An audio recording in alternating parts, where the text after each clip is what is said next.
Organisasi Kesehatan Dunia WHO sudah melakukan penyelidikan selama berbulan-bulan terkait dari mana sesungguhnya asal-muasal virus corona. Titik terang itu sudah sedikit tampak ketika investigasi WHO menemukan bahwa peternakan satwa liar di Tiongkok kemungkinan besar menjadi sumber pandemi COVID-19. Working on a summary report which we hope will be published next week, and the full final report will be published in the coming weeks. We look forward to receiving both reports, which will be released publicly. Pekan lalu, tim penyelidik WHO menyatakan virus corona penyebab COVID-19 kemungkinan besar berasal dari hewan yang ada di pasar seafood Huanan. Kendati demikian, tim belum menemukan bagaimana virus sampai di pasar Huanan, Wuhan, Tiongkok. Namun pernyataan ini sekaligus menepis teori yang menyatakan virus corona berasal dari kebocoran di salah satu lab milik pemerintah Tiongkok di Wuhan.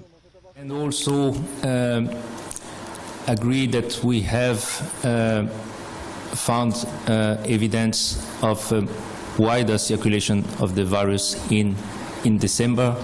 It was not just only a cluster outbreak in the Huanan market, but the virus was also circulated outside of the market.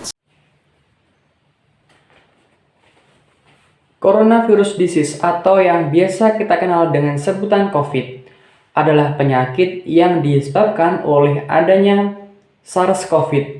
Virus ini memiliki beberapa gejala, mulai dari gejala ringan, gejala sedang, hingga gejala berat. Virus ini pun juga dapat sembuh dengan sendirinya. Namun, jika terjadi gejala berat, maka membutuhkan bantuan medis. Awal mula virus ini terjadi pada tahun 2019. Namun, bagaimana asal-muasal virus ini masih sangat misteri. Banyak sekali teori-teori yang mengatakan virus ini berasal dari Wuhan. Virus ini berasal dari kebocoran gas yang ada di laboratorium di Cina. Dan masih banyak lagi. Virus ini sangatlah mudah sekali untuk tertular. Penularan virus ini melalui partikel kecil yang keluar dari mulut ataupun hidung seorang yang terkena paparan COVID. Virus ini bisa menular melalui mata yang kita kucek, melalui hidung, melalui mulut, dan melalui benda yang sebelumnya dipegang oleh orang yang terkena virus. Ketika orang yang terkena paparan virus COVID, maka biasanya akan muncul gejala itu 5-6 hari setelah terkena virus, ataupun bisa sampai 14 hari. Dan gejalanya pun sangat beragam, mulai dari gejala ringan, sedang, hingga berat. Seperti gejala pusing, gejala batuk, dan bisa juga nyeri pada mata, nyeri pada tenggorokan, dan bahkan kesulitan bernafas hingga menyebabkan kematian. Dari sebuah data menyebutkan kasus COVID di Indonesia telah mencapai 4,8 juta dan kasus kematian yang ada di Indonesia karena COVID-19 mencapai 132.000 jiwa.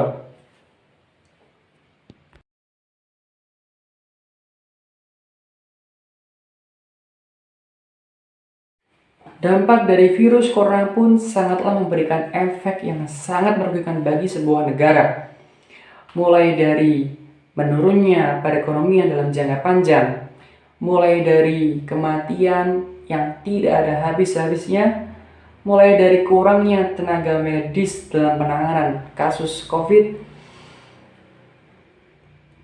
penutupan sekolah yang hanya dapat dilakukan dengan sistem virtual yang itu memberikan efek kepada seorang siswa ataupun seorang pelajar yang mengakibatkan kemalasan, mengakibatkan kurang memahami dalam sebuah pembelajaran. Dan masih banyak lagi dampak yang ditimbulkan dari virus corona. Namun tentu saja, Dari sebuah permasalahan yang begitu banyak, itu membuat kita untuk terus belajar menghadapi sebuah permasalahan hingga menemukan jalan yang disebut dengan solusi. Indonesia telah menciptakan berbagai solusi untuk menangani kasus COVID ini, mulai dari protokol kesehatan dan vaksinasi.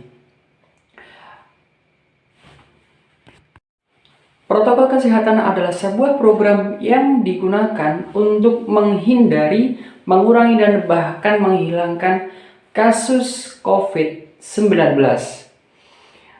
Di antaranya adalah mencuci tangan, menjaga jarak, memakai masker, mengurangi mobilitas, dan menjauhi kerumunan. Mencuci tangan. Rutinlah untuk melakukan kegiatan ini karena kegiatan ini sangatlah efektif dan sangat mudah. Upayakan mencuci tangan untuk 60 detik dalam sehari beberapa kali. Ataupun juga bisa dengan 6 langkah mencuci tangan. Memakai masker. Upayakan untuk selalu memakai masker dimanapun dan kapanpun. Dulu, memakai masker hanyalah ditunjukkan untuk orang-orang yang terpapar virus. Namun, karena virus ini sudah mengalami yang namanya evolusi, sehingga diwajibkan untuk semuanya memakai masker. Jaga jarak. Menjaga jarak di sini adalah dimaksudkan untuk mengurangi yang adanya kontak langsung dengan orang. Karena virus corona dapat menyebar melalui hidung, melalui mulut, dan bahkan bisa melalui benda yang sebelumnya dipegang oleh orang yang terkena paparan virus. Menjauhi kerumunan. Menjauhi kerumunan merupakan juga salah satu dari protokol kesehatan. Menjauhi kerumunan dimaksudkan untuk mengurangi dampak secara banyak dari virus corona. Jika satu orang terkena virus dan di saat dia sedang berkerumun dengan orang lain yang jumlahnya itu banyak, maka akan menimbulkan dampak yang sangat buruk, yaitu penyebarannya secara meluas. Mengurangi mobilitas. Ingat, virus corona sekarang sudah berada di mana saja. Semakin sering kita keluar rumah, maka kemungkinan besar untuk terpapar virus corona akan semakin besar. Jadi, tetaplah di dalam rumah, tetaplah mengurangi mobilitas. Jika tidak ada keperluan yang sangat mendesak, maka janganlah keluar rumah. Selain 5 protokol kesehatan tersebut, Indonesia juga sudah melakukan vaksinasi. Dan kini penyebarannya pun mulai disebarluaskan di seluruh penjuru Indonesia. Bukan tanpa alasan diadakannya vaksinasi. Vaksinasi ini bertujuan untuk melindungi diri atau meningkatkan imunitas tubuh, melindungi orang lain, menghentikan penyebaran virus corona, serta membantu generasi selanjutnya. Dari semua usaha-usaha tersebut, maka diharapkan agar terciptanya yang namanya herd immunity. Vaksin juga memiliki berbagai jenis sesuai tingkat dosisnya, mulai dari vaksin Sinovac, vaksin AstraZeneca, vaksin Moderna, vaksin Sinopharm, dan vaksin Pfizer.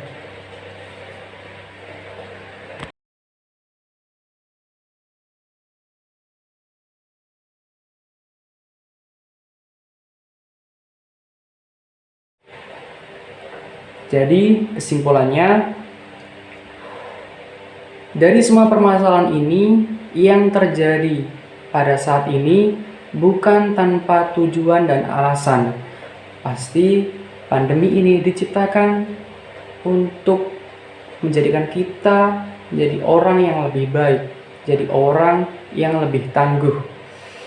Tentunya sebagai hamba Allah yang penuh dengan perjuangan, harus penuh dengan kesabaran, harus penuh juga dengan keikhlasan. Apapun yang terjadi sekarang ini, kita harus patuh terhadap pemerintah. Kita harus menjaga protokol tersebut dan tentunya harus melaksanakan vaksinasi. Karena vaksinasi itu gratis dan itu sangatlah memberikan efek yang baik bagi kehidupan kita. Mungkin itu yang dapat saya sampaikan. Baik, kurang lebihnya saya mohon maaf. Wassalamualaikum warahmatullahi wabarakatuh. Stay classic.